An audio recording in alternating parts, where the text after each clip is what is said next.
growing fainter by the second. Most of the guests had already left, embarrassed or confused. A few stayed behind, still taking photos like it was part of the event. The DJ, now sitting on one of the overturned folding chairs, looked over at me and said, "I think I just played the shortest wedding gig of my life." Clarissa, the planner, showed up 20 minutes late with a box of favors and nearly dropped it when I told her what happened. She stood in silence for a long time, then said, "Do you think she'll still want the ice sculpture?" I actually laughed. As the area cleared, I was left alone with the aftermath. Flower petals strewn across the dock, overturned tables half draped in linen, a toppled cooler full of melted shrimp cocktails, and a single bouquet floating face down in the water. I walked back up to the porch and stood there with Bear, who wagged his tail like we'd just won a game. And in a way we had. But it didn't feel like victory. It felt like survival. Like I just defended my home from something that wasn't just about a wedding, but about control, power, and the assumption that no one would fight back. Later that evening, footage of the incident had already made the rounds.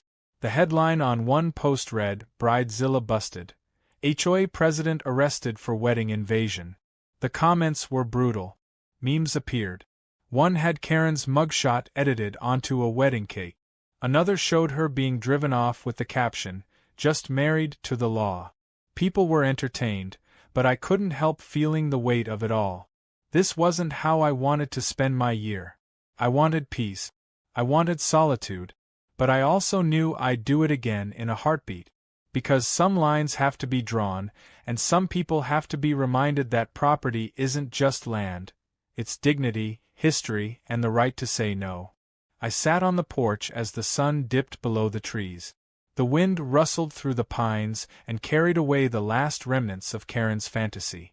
Bear rested his head on my foot and gave a contented sigh. And for the first time in weeks, the silence felt safe again. The calm after Karen's meltdown was short-lived. In the days following the disaster wedding that never was, the community buzzed with an energy I hadn't felt since the last big storm knocked the power out for a week. Only this time, the lightning had struck Karen. Videos from that morning spread fast, posted across neighborhood groups, Reddit threads, and even a few local news blogs. The thumbnail of her being led away in handcuffs in a full wedding dress became instant meme material. I tried to tune it all out. I wasn't in it for the attention. I just wanted things to go back to how they were. Quiet, simple, mine. But the HOA had other plans. 3 days after the arrest, I received an envelope from the HOA board. Not from Karen, obviously. Her signature was notably absent, but from a hastily assembled interim committee. Inside was a formal apology typed out like a press release. They expressed regret, assured me that Karen had acted without full board knowledge, and included a statement that no future HOA action would ever be taken regarding my property. They even offered to reimburse for any disruptions or damages caused. I chuckled at that. As if you could put a price tag on watching your home almost turned into a wedding stage by force. I didn't respond right away. I wanted to see what else might fall from the sky.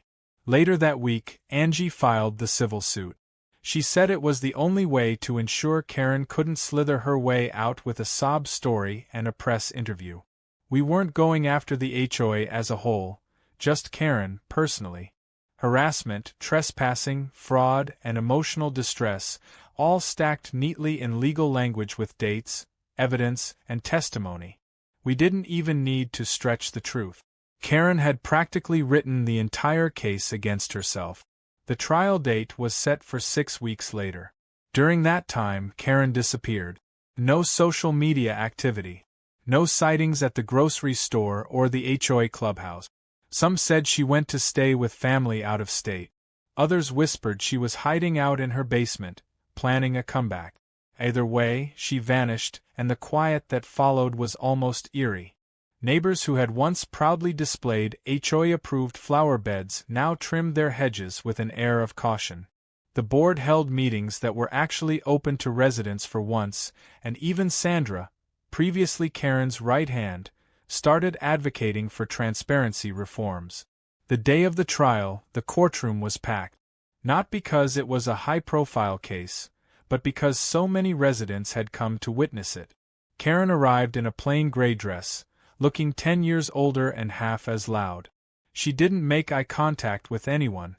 Her lawyer was a discount-grade attorney who looked like he hadn't read the file until that morning. Angie, on the other hand, was calm, precise, and merciless.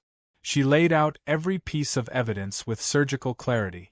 The judge didn't even need an afternoon to make his decision. Karen was found liable on all counts. The court ordered her to pay damages, reimburse vendor losses, and issue a formal apology.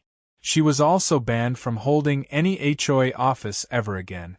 When the ruling was read, she didn't scream, didn't protest, just stared at the floor with glassy eyes like the world had officially ended. And for someone like Karen, maybe it had.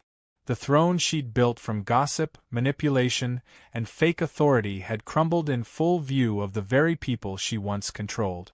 I didn't stay for the press scrum outside. I walked straight to my truck, let Bear hop in beside me, and drove back to the lake. The moment we hit the gravel road, it was like the whole thing had been a fever dream. The trees swayed the same way. The birds chirped. The cabin waited silently, as always. I parked, got out, and sat on the porch again, my boots up on the railing, coffee in hand. Bear curled up with a sigh. The battle was over. And this time, the silence was more than safe. It was deserved. About a week later, I received a package in the mail with no return address. Inside was an envelope and a small wooden box carved with my family's crest. I recognized the design immediately. My uncle used to keep it on his desk. Inside the box were old documents, maps, and a key I'd never seen before. The envelope contained a letter in my uncle's handwriting, dated 5 years before he passed. In it, he explained that the cabin was not just a family legacy, but part of a very old land trust, one that predated not just the HOA, but the formation of the surrounding town itself. It had been classified under a regional land deed program from over a century ago. The land couldn't be annexed, rezoned, or legally altered by any governing body, including municipalities, without express consent from the trust holder. Which, as of his passing, was me. I sat back and let that sink in. Karen had tried to seize my land without knowing I held the kind of documentation that could have ended her entire operation on day one. But I hadn't known either. Now I did. And I realized something important in that moment. I didn't just have the right to say no. I had the responsibility to stand firm when people like her tried to bend rules around their will. That cabin, that lake, this land, they weren't just mine because of paperwork. They were mine because I respected them. And Karen never did. In the following months, I got a few polite messages from community members, some asking for advice, others simply thanking me for standing up. One even left a tin of cookies at my gate with a note that said, "For the man who reminded us what no really means." I didn't respond to all of them, but I appreciated the gesture. I even started getting invited to events, but I turned them down. I hadn't changed who I was. I still preferred quiet to chaos, solitude to socials. But I did make one small change. I built a new fence, taller, stronger, and lined with motion sensors. Not because I feared another Karen, but because peace deserves protection. And sometimes, the best way to keep the world from knocking on your door is to make sure it knows it's not welcome unless you invite it in. One day, as Bear and I sat watching the sun dip behind the ridge, a pair of kids rode their bikes up the trail, paused near the gate, and looked toward the cabin. I walked down and asked if they needed something. One of them, a boy with a cast on his arm, said, "Are you the guy who stopped the wedding lady?" I smiled and said, "Something like that." He nodded solemnly. That was cool. Then they pedaled away back down the trail. Cool. That was something I hadn't felt in a long time. But maybe, just maybe, that's what happens when you stand your ground. When you remind the world that boundaries aren't rude, they're necessary. And when the noise clears, and the people fade, and the lake stills once again, you remember that some places are worth protecting. even from a bride with a clipboard and a dream. Fall came early that year, the crisp breeze rolling off the lake just a little cooler than usual, the leaves changing faster like the seasons themselves were trying to move on from the mess that had unfolded. I found myself watching the trees more often, not for any particular reason, just because I finally had the peace to do it. After months of chaos, legal battles, trespassing, and the most absurd wedding story the county had likely ever seen, the quiet was something I didn't just appreciate, I protected it. The cabin felt settled again. Bear was back to his lazy sunbathing habits, and I had finally finished fixing the damage from the unauthorized wedding prep. The dock had been restained, the gate reinforced, and the last bits of glitter left in the grass had been stubbornly blown into oblivion. Karen had vanished completely now. After the ruling, she sold her house, quick and quiet, and moved out of town. Some said she went to live with a cousin in another state. Others claimed she changed her name. I didn't care either way. Whatever kingdom she thought she ruled had fallen, not because someone took it from her, but because it was built on sand and ego. The new HOA board, led by Sandra for the time being, actually followed through on their promises. Transparency reforms passed. Meeting minutes were public. Voting rights expanded. No more sudden fines or surprise landscaping regulations. Residents were treated like neighbors again, not like peasants under a petty throne. I never wanted to be involved in that circus, but apparently I'd sparked something. I'd become a symbol they didn't ask for but quietly respected. Angie had moved on to a new case, but not before insisting I frame the final court documents and hang them in the cabin like war trophies.